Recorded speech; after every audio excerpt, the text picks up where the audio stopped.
Bojan.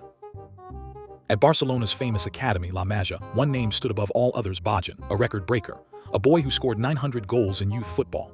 At just 17, he debuted for Barca and scored in La Liga. The headlines were clear: the next Messi has arrived. But behind the smile there was fear, the pressure, the comparisons, the expectation. Bojan later revealed he suffered from anxiety long before football even knew how to talk about it. He moved from club to club searching for calm, not fame. He said once, "They wanted me to be Messi, but there's only one Messi." He was right. Bojan didn't fail, he just wanted peace in a world that only asked for perfection. Freddie Adu. At 14, Freddie Adu was already on TV. Nike deal fame interviews the American dream in football form. He was called the savior of US soccer. But dreams built on hype rarely survive reality. Adu's development froze as his fame exploded. He moved from club to club, 13 teams in just a few years. No stability, no mentorship, no growth. By 25, the Wonderkid was gone. He once said, "I was famous before I was good enough." Freddie Adu became a symbol of how fast the spotlight can burn you.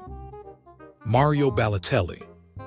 When Mario Balotelli played, football was pure chaos and brilliance. At 20, he had it all: power, swagger, and a Champions League medal. He was unstoppable, but as fast as he rose, he fell.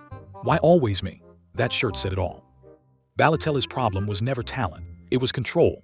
Fights in training, fireworks in the bathroom, and constant drama followed him everywhere.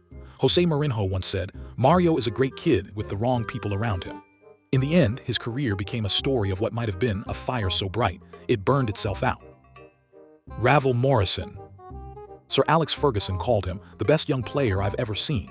Ravel Morrison, a name that made Manchester United's academy shake. He had everything: touch, flair, confidence, magic. But talent alone isn't enough. Off the pitch, life was messy: legal issues, bad company, wrong choices. He bounced between clubs like a ghost, always close to greatness but never staying long enough to hold it. Wayne Rooney once said, if Ravel had the right mindset, he'd be world class. And maybe that's the saddest part, when the world knows how good you could have been.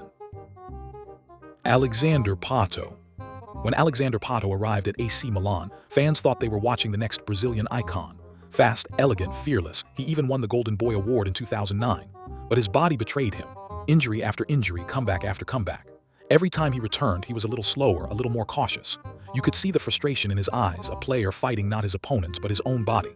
He didn't lose form, he lost freedom.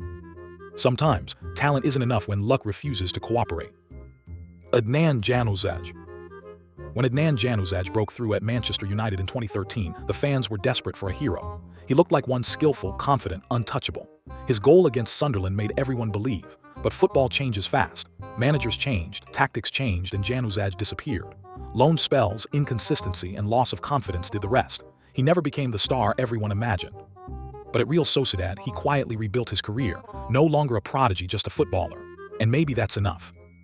Subscribe for more.